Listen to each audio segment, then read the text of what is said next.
The real estate agent's email arrived at 3 a.m. Mrs. Walker, there seems to be some confusion. Your husband claims you've agreed to sell the house, but we need your signature to proceed with the closing.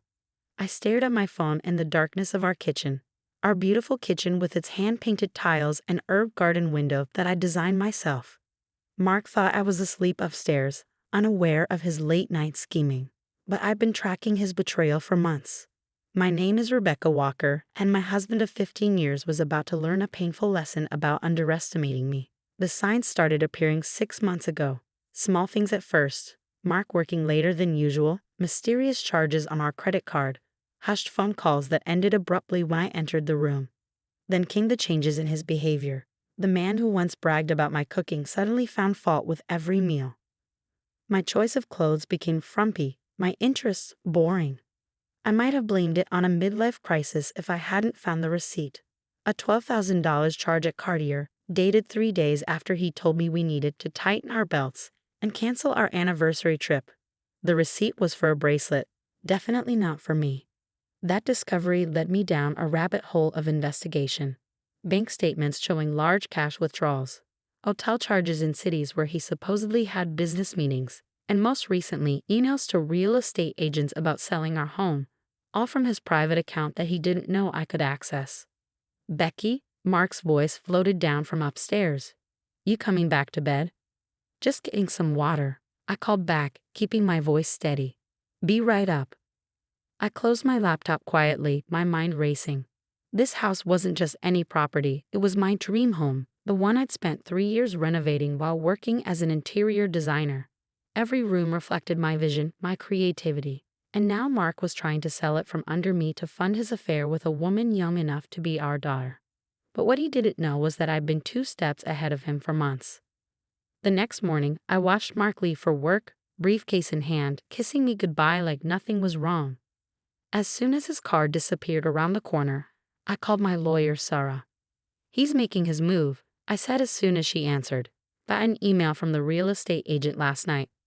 "Perfect," Sarah replied, and I could hear her shuffling papers. "Everything's in place on our end. Are you sure you want to wait? We could confront him now." I thought about the evidence I'd gathered, screenshots of his messages to his girlfriend Jessica, a 23-year-old yoga instructor. Records of the money he'd been siphoning from our accounts, the fake business trips that were actually romantic getaways. But timing was everything. "No," I said firmly. "Let him think he's winning. I want to see his face when he realizes what's really happening." After hanging up, I walked through our house, running my hand along the walls I carefully painted, remembering the countless hours spent making each room perfect. Mark had laughed at my attention to detail back then, calling me obsessive. Now I understood. He'd never appreciated any of it. My phone buzzed with a text from my best friend, Lauren. "Just saw Mark at that new bistro downtown. He's not alone." I asked her to send a photo, even though I knew what I'd see. Sure enough, there he was, sitting across from Jessica, her bleached blonde hair catching the sunlight as she laughed at something he'd said. The Cartier bracelet glinted on her wrist. "Thanks," I texted back. "Keep me posted." That evening, Mark came home later than usual, reeking of expensive perfume and wine. He didn't notice how I'd rearranged my home office, moving my important documents to a secure location. He was too busy checking his phone, probably messaging Jessica. "Busy day?" I asked, serving the dinner I prepared, his favorite, pot roast with roasted potatoes. "Yeah, big client meeting," he muttered, barely looking up. "Listen, Becky, we need to talk about the house." I kept my expression neutral, waiting. "I've been thinking," he continued, pushing his food around his plate. "Maybe it's time for a change. This place is too big for us, and the market's good right now." "You want to sell?" I asked, making my voice small, uncertain. Exactly what he expected from me. He launched into his rehearsed speech about downsizing, investing in new opportunities, finding something more practical. I listened, nodding at all the right moments, while my mind raced ahead to what would happen next. "I've actually talked to a few agents," he admitted, watching my reaction carefully, "just to get an idea of the market." I forced tears into my eyes, a trick I'd learned in my college theater days. "But this is our home. We've put so much work into it." He reached across the table, patting my hand condescendingly. Sometimes we have to make hard decisions, honey. Trust me on this. I pulled away, rushing from the table like the emotional, irrational wife he thought I was. Once in our bedroom, I pulled out my phone and texted Sarah. He's making his pitch now. Time to move to phase 2. The next week passed in a blur of activity, all carefully hidden from Mark. While he thought I was at my design clients' homes, I was actually meeting with financial advisors, documenting his betrayal, and setting up my own security net. Lauren kept me updated on Mark's movements, lunch dates with Jessica, visits to high-end jewelry stores, a suspicious appointment at a luxury car dealership. He was spending money like water, probably promising Jessica the world. Then came the email I'd been waiting for. Mark had found a buyer for our house. A cash offer, well above market value. He forwarded me the details with a note. "This is a great opportunity, honey. We need to move fast." I showed the email to Sarah, who smiled grimly. He really thinks he'll just sign everything over without checking the details. He's never thought I was capable of understanding complex financial matters. I replied, thinking of all the times he dismissed my questions about our investments. That's about to change. That night, Mark was particularly attentive, bringing home my favorite wine and suggesting we eat on the patio. I knew what was coming: the hard sell, the manipulation, the carefully crafted arguments designed to make me agree to sell our home. "The buyers need an answer by Friday," he said, refilling my wine glass. "They're offering cash, Becky. We'd be foolish to pass this up." I took a sip of wine, studying his face in the fading light. The face I'd woken up to for 15 years now looked different to me. Harder, colder, with lies etched into every smile. "You're right," I said softly. "We would be foolish." His eyes lit up with triumph, not noticing the steel beneath my words. "I'll have the papers drawn up tomorrow. We just need your signature, and—" "No," I cut him off, my voice firm. "We would be foolish to pass up this opportunity to expose exactly what you've been doing." The color drained from his face. "What are you talking about?" I pulled out my phone, pulling up the folder of evidence I'd labeled Mark's secret life. "Should we start with the Cartier bracelet you bought Jessica? Or maybe the hotel receipts? Oh, I know. Let's talk about the money you've been moving to your private account, thinking I wouldn't notice." He stood up so quickly his chair toppled backward. "You've been spying on me?" "No, Mark. I've been protecting myself. Did you really think I'd just stand by while you sold our home to fund your midlife crisis?" The next few hours were chaos. Mark alternated between rage and pleading, threats and promises. But I stood firm, knowing I held all the cards. When he finally stormed out at midnight, slamming the door behind him, I sent one final text to Sarah. He knows. Time for the endgame. The next morning, I woke up to 37 missed calls from Mark and a string of increasingly desperate texts. "You're making a huge mistake. We can talk about this. Don't do anything stupid, Becky. The buyers won't wait forever." I smiled, making my morning coffee in the kitchen I'd fought so hard to design. Mark had always underestimated me, treating me like a decorative housewife whose only skill was making things look pretty. He'd forgotten that successful interior design required more than just an eye for color. It required business acumen, attention to detail, and most importantly, the ability to read people. My phone rang again. Mark's number. This time I answered. "The buyers pulled out," he said without preamble. "Thanks to your little tantrum, we just lost the best offer we'll ever get." "No, Mark," I replied calmly. "You lost the best thing you ever had. The house was just the last straw." He started to respond, but I cut him off. "Check your email." I listened to his sharp intake of breath as he opened the message from my lawyer, the one detailing every transaction he'd made with our joint funds over the past year, every hotel booking, every gift to Jessica. And most importantly, the legal documentation showing that I'd secured an injunction preventing any sale of our house without explicit court approval. "You can't do this," he sputtered. "I already have." "Oh, and Mark, Jessica called me this morning." The silence on the other end was deafening. "She was quite surprised to learn you're still married.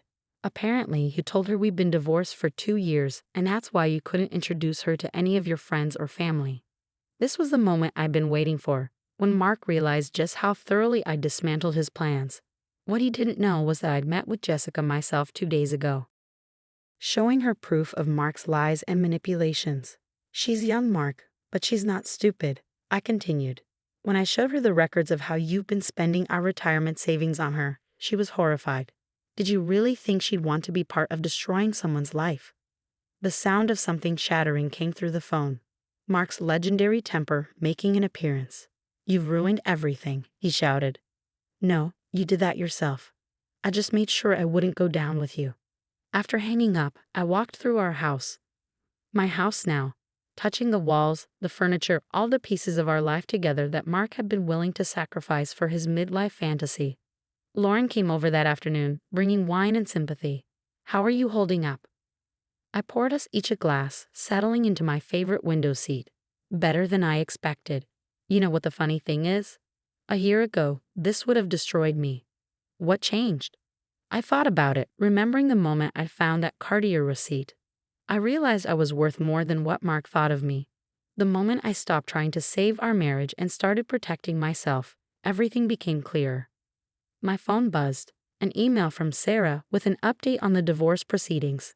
Mark's attempts to hide assets had backfired spectacularly, triggering a forensic audit of all his accounts. The judge was not amused by his financial manipulations. Ms. Walker, Sarah wrote, given the evidence of financial misconduct, we're in a strong position to secure not just the house, but a significant portion of all marital assets. Would you like to proceed? I typed back a simple yes. The next few weeks were a whirlwind of legal proceedings and revelations. Mark's carefully constructed world unraveled piece by piece. His company launched an investigation into his expense accounts, finding years of questionable charges. Jessica, hurt and angry at his deception, provided her own evidence of his lies. Through it all, I maintained my design business, even landing a major contract to renovate a historic hotel. The client had specifically requested me after seeing our house featured in a design magazine. The same house Mark had tried to sell behind my back. One evening, as I reviewed renovation plans in my home office, the doorbell rang. It was Mark, looking disheveled and defeated. Can we talk? He asked, his voice rough. I let him in, noticing how he took in the changes I'd made to the house. The new art on the walls, the rearranged furniture, all traces of his presence erased. I messed up, Becky, he said, sinking into a chair. Jessica's gone, the company suspended me pending their investigation, and my lawyer says I'll be lucky if I don't face criminal charges for the financial stuff. What did you expect, Mark? That you could steal our future and I just accept it. He ran his hands through his graying hair. I don't know what I thought, that I deserved more, that you'd be lost without me. I laughed, genuinely amused. That was always your problem. You saw me as an accessory to your life, not a partner. You never understood that I was building my own success while you were busy destroying yours. The final divorce settlement came through 3 months later. I kept the house, my business, and most of our assets. Mark's financial misconduct had cost him dearly, both in the settlement and in his career. Jessica, to her credit, had turned her life around. She'd returned the bracelet and other gifts, using the money to start her own yoga studio. She even hired me to design the space. I'm sorry, she'd said during our first design meeting. I never meant to hurt anyone. I really thought he was divorced. We both learned some hard lessons, I replied. The important thing is what we do afterward. A year after that night in the kitchen when I'd received the real estate agent's email, I stood in my garden, hosting a celebration. My design business had expanded, adding 3 new designers and a commercial division. The historic hotel renovation had won awards, leading to more high-profile projects. Lauren raised her glass in a toast to new beginnings. As my friends and colleagues cheered, I looked around at the home I'd fought to keep, the business I'd built, and the life I'd reclaimed. My phone buzzed, a text from Mark's sister. He's living in a small apartment now, working an entry-level job. Keep saying he should have appreciated what he had. I didn't respond. Mark's regrets weren't my concern anymore. Instead, I turned to my guests, raising my own glass. To knowing your worth, I said, and never letting anyone make you forget it. Later that night, after everyone had left, I sat in my garden, listening to the fountain I'd installed where Mark's prized grill used to be. The stars were bright above, the air fragrant with jasmine I planted last spring. My phone lit up with an email. Another client requesting a consultation. Life moved forward, bringing new opportunities, new challenges, new chances to prove what I was capable of. Mark had thought selling our house would fund his new life. Instead, his betrayal had freed me to create something better than I'd ever imagined. Sometimes losing what you thought you needed makes room for everything you deserve. I touched the warm stones of the house, my house, feeling the strength of its foundation beneath my fingers. Like me, it had weathered storms and emerged stronger. Every room told a story now, not of what was lost, but of what was gained when I finally stood up for myself. The next morning, I had 3 client meetings, 2 project reviews, and a consultation with a potential investor interested in expanding my business nationally.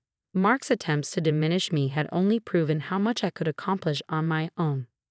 As I got ready for my day, I caught my reflection in the mirror. A woman who had turned betrayal into triumph, pain into power. The house he tried to sell had become the symbol of my independence, and the life he tried to destroy had transformed into something far greater than his limited vision could have imagined. After all, the best revenge isn't just success. It's succeeding in ways your betrayer never thought possible.